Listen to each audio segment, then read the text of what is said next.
বাইরে যে তৌহিদ আদিয়ান কি তৌহিদে বলে আদিয়ান আস্তাগফিরুল্লাহ। আপনি তাদেরকে একত্ববাদ সম্পর্কে প্রশ্ন করেন, তারা কি আসলে একত্ববাদী বিশ্বাসী? তারা বহু ঈশ্বরবাদী বিশ্বাসী, তাদের দেবদেবতার অভাব। কবি কবিতা লিখেছে, না হিন্দু হো মে, না মুসলিম, না ঈসাই, না কাফের হো। এটা কথা হিন্দু ন, মুসলমান ন, খ্রিস্টান ন, কাফের ন, তো তুই কি? তুই কি? এটা কথা হো খাদিম মেরা মুর্শিদ কা মোহাব্বত মেরা মজহব হ্যায়। আয় আর মুর্শিদর খাদেম, ভালোবাসা হল যার ধর্ম, প্রেম ধর্ম, মোহাব্বত বলে তার মজহব। এটা হলো আস্তাগফিরুল্লাহ হন না।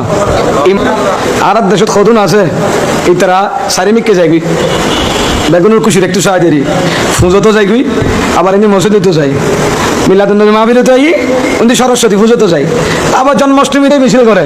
জন্মাষ্টমী এই দেশের আবহমান কাল ধরি এই দেশের ঐতিহ্য বলি খর। আচ্ছা হক তারা বাধা নদীর কি তারা মুসলমান রকিলে সম্পৃক্ত করর আর ইমান ইসলামী আলাদা তো অনওয়া তৈলি তৈলি আর কিনলে জোর করি টাইনতে লাগবো। তোমার কাম তুমি করো না।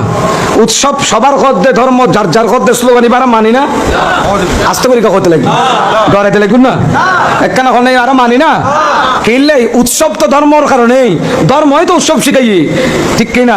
তো এটাকে আমি হিন্দুরা ডেকুম না, বৌদ্ধরা ডেকুম না, খ্রিস্টান ডেকুম না, তো এটা কিনলে তুই ধর্ম যার যার উৎসব সবার খদ্দে নিয়ে কিনলে ফেলেতে লাগবে তো জগা খিচুড়ি।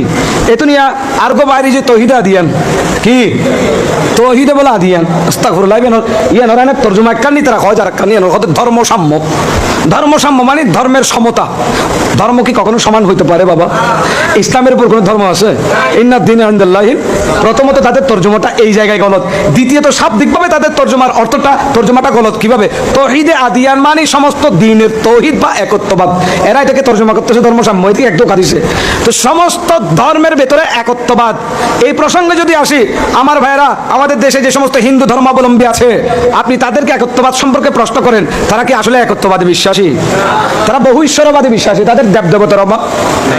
তো তুমি হিন্দুকে কিভাবে আমার সাথে সংমিশ্রণ করাবে, আমার জায়গায় তাকে আনবে?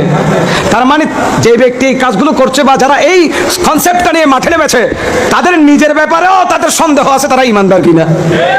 কথা বলেন ঠিক কিনা? আর যে ব্যক্তি নিজের ইমানের